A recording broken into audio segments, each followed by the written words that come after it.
Hoje vamos fazer um vídeo sobre dois assuntos diferentes, sobre o efeito crowding out e sobre o multiplicador de gastos e por que ele não faz o menor sentido. Então vamos começar pelo efeito crowding out. O que isso significa? O governo faz uma política expansionista. Ele vai lá e gasta mais. Com isso há um aumento na demanda. Com esse aumento na demanda há um aumento na inflação. Com esse aumento na inflação há um aumento na taxa de juros. Com esse aumento na taxa de juros, há uma diminuição na demanda por investimento. Com essa diminuição na demanda por investimento, há uma queda na demanda. E esse processo de expansão que acaba sendo finalizado em uma queda na demanda, nós chamamos de efeito crowding out. É um efeito negativo da política do governo. A política do governo, a qual em um primeiro momento tinha como objetivo aumentar a demanda, acaba tendo no final do dia o resultado de diminuir a demanda. Ela, em um primeiro momento, aumenta a demanda, em um segundo momento, ela diminui a demanda. Ou seja, no curto prazo tem um efeito positivo, no médio prazo tem um efeito negativo e no longo prazo tem um efeito zero, ou então um efeito negativo, justamente pela distorção a qual essa política causou. Agora vamos falar sobre o multiplicador de gastos e por que ele não faz o menor sentido. É mais uma das invenções do Keynes, é mais uma teoria do Keynes, é mais um pouco de keynesianismo. E veja, o Keynes fez coisas boas sim, principalmente a teoria de que se você aumentasse o gasto, você fizesse uma expansão fiscal ou você fizesse uma expansão monetária, você iria sim gerar um efeito positivo no curto prazo nas variáveis da economia, como por exemplo PIB e desemprego. Agora, tirando essa parte boa, ele falou muita besteira. E essa é mais uma delas. Então vamos entender o que é o multiplicador de gastos. Se o governo gasta determinado valor, o PIB cresce mais do que o valor gasto. Essa é a ideia por trás do multiplicador de gastos. Se o governo gasta R$1, o PIB vai crescer mais do que R$1. Vai crescer R$1,50, R$2, R$2,50, R$3, R$10, enfim, ele vai crescer mais do que o valor gasto. E para nós entendermos o multiplicador de gastos, nós precisamos entender primeiro o que é a propensão marginal a consumir, ou o PMC. É o quanto desse dinheiro será gasto em consumo. Se o governo dá dinheiro para alguém, tem um gasto com alguém, o quanto desse valor será gasto em consumo?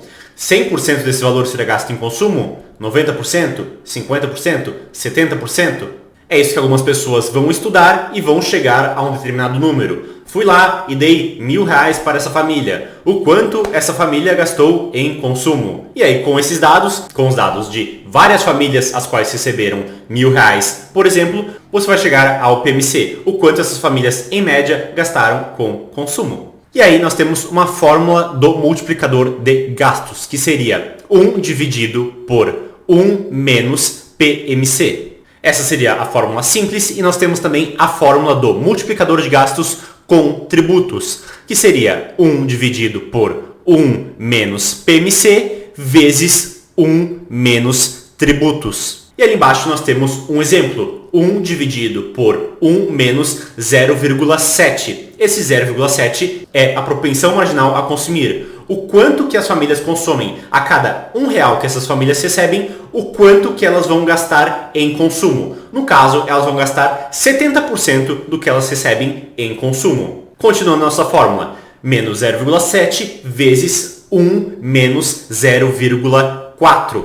Esse 0,4 é a tributação do governo. O quanto o governo vai tributar essas famílias. A cada R$1 que essas famílias gastam, 0,4 será retido em forma de imposto, ou seja, 40% do que elas gastam acaba virando imposto. E aí o resultado dessa conta será um multiplicador de 5,555, aí dá uma dízima. Ou seja, a cada R$1 gasto pelo governo, o PIB irá crescer 5,5. A cada R$1 gasto, 0,7 vira consumo, e há um efeito multiplicador de imposto de 0,7 vezes 5,5, que é igual a 3,88.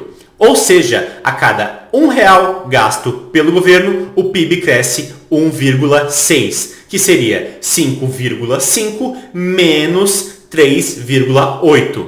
Ou seja, o multiplicador de gastos menos o multiplicador de impostos. E essa conta vai dar 1,6.